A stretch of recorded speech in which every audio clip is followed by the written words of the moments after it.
Hello and welcome to Christmas!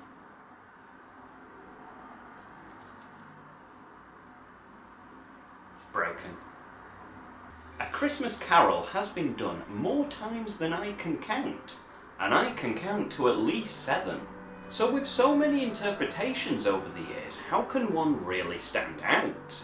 Well, I guess by being told by something that already does stand out, such as the Muppets, or my personal favourite, the Doctor Who Christmas Carol episode. But today, on this festive day, I've said day too much there, we take a look at Richard Donner's Scrooged. Starring Bill Murray as this film's version of Scrooge. I like saying Scrooge like that, it's got an ooh, Scrooge. Scrooge, it's almost posh, it's Scrooge. I'm watching Scrooge. I'm going to stop. We follow the president of a TV broadcasting company as he goes from a mean-spirited grouch to a joyful, cheer-spreading person. And we all know the story of A Christmas Carol, so I won't go too deep into that side of it, but to sum up, essentially, he's a grouch, he gets visited by the ghosts of Christmas past, present and future. By the end of it, he goes from being all bah humbug to I love life. But in particular, let's see how Scrooged actually handles it, because, well, that's why we're here, isn't it, really? So yeah, the casting of this movie. It's perfect. Bill Murray plays the role of Frank Cross really well. I mean, come on, it's Bill Murray, of course it was gonna be good. He was playing a mean-spirited grouch. I love saying that, I don't know why. He was just good at it. And then we have his slimy corporate TV broadcasting guy, douche, competitor, played really well by John Glover, and he was good as well. If you couldn't tell by the way I built up to saying he was really good as well. He was good. And Alfre Woodard as Frank's secretary, she was a lot of fun. She was the only person who could actually stand up to Frank in this film, and those scenes were good. They were funny and good. They were good funny. This film had moments that were good funny. I'm so using that term in future videos. So yeah, I have no issues with the cast. Oh, I forgot to mention this guy. He's really funny. He's good funny. And he's kind of Frank's punching bag throughout this movie, really. He is called Eric Loudermilk, which is a hell of a name, and is played by Bobcat Goldthwait, which is also a cool name. That being said, the ghosts, I thought, were a mixed bag. And I might be in the minority with this one, but I don't know, it's like they try and have this big personality, and they're all very different from each other. But I kind of just felt that they were a bit boring. Well, I thought the 3 main ghosts were a bit boring, but then there was the first one that came and warned him of the ghosts of past, present and future, which was the ghost of Frank's old dead boss. And he was really cool. I loved his intro and how it went all slapsticky with Frank shooting him, and when he went to have a drink, it all started leaking. I love that. That was great. The costume design was great. When he held him out of the window, like he didn't smash the window, he just phased him through the window, and it was just a really good scene. So that was, yeah, what I just said, really good. I don't know why I'm carrying on, it was good. I'm going to go to the next bit of the video now, actually. Let's talk about the visions that Frank got shown. It was your standard, daddy didn't show you enough love, you Scrooged up the only relationship you ever cared about. See what I did there? Scrooged up. That was good. That was good, that. That was good. That was good funny, that.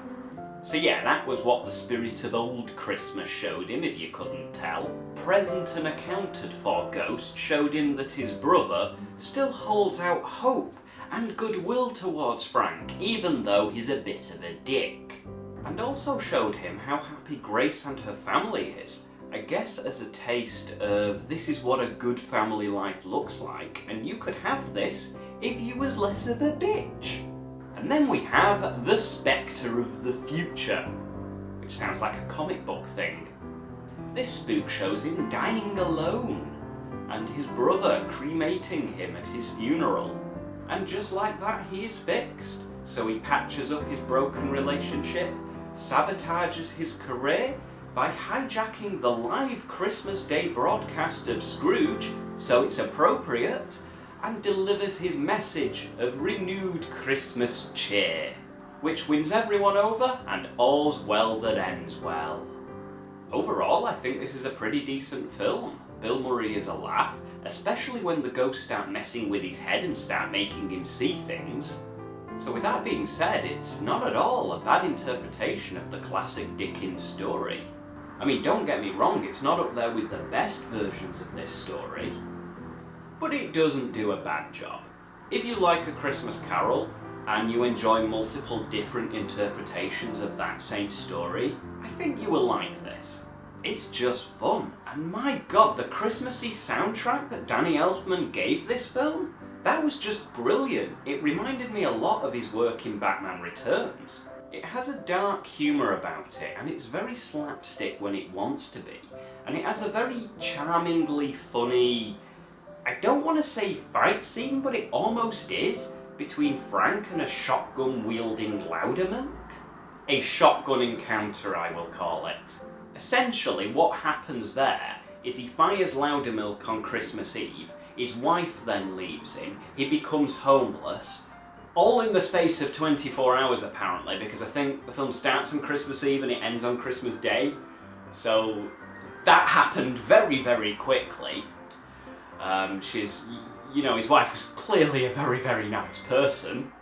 But yeah, he loses everything. Frank keeps accidentally victimizing him throughout the movie, like he splashes him with cabs, things like that.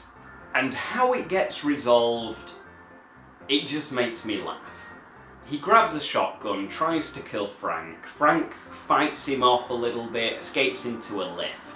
The Spectre of Tomorrow turns up, does his business, reinvigorates Frank with all this Christmas cheer. He then goes back to Loudermilk, doesn't seem to care that he has a gun, he just grabs him, starts shaking him, acting all crazy, and he says he'll rehire him, I think with 3 times salary. And I just love that. I love that he didn't care in that moment that he had a gun. He was just so blinded by cheer that he just didn't care. It was just brilliant. Like, that was really well done. And, it just made me smile while watching it. So I guess that scene did its job. Right, so before I got distracted talking about Loudermilk's gun, I was actually wrapping this video up. So I'll get back to that by saying it's a decent film and you should watch it if you want to. If you don't want to, don't watch it, because at the end of the day, it's your choice. And with that shocking revelation out of the way, I will leave you to have a very Merry Christmas.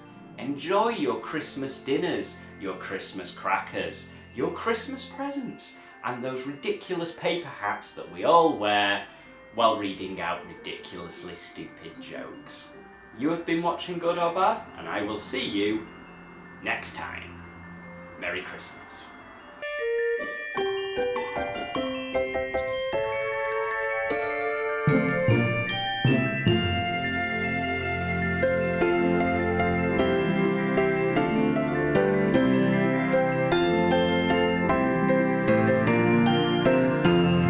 Hello and welcome to Christmas!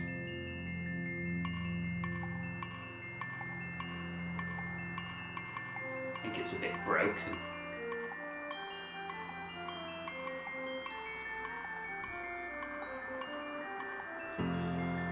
It's nice. I've never licked anything in one of my videos before, so that's the first.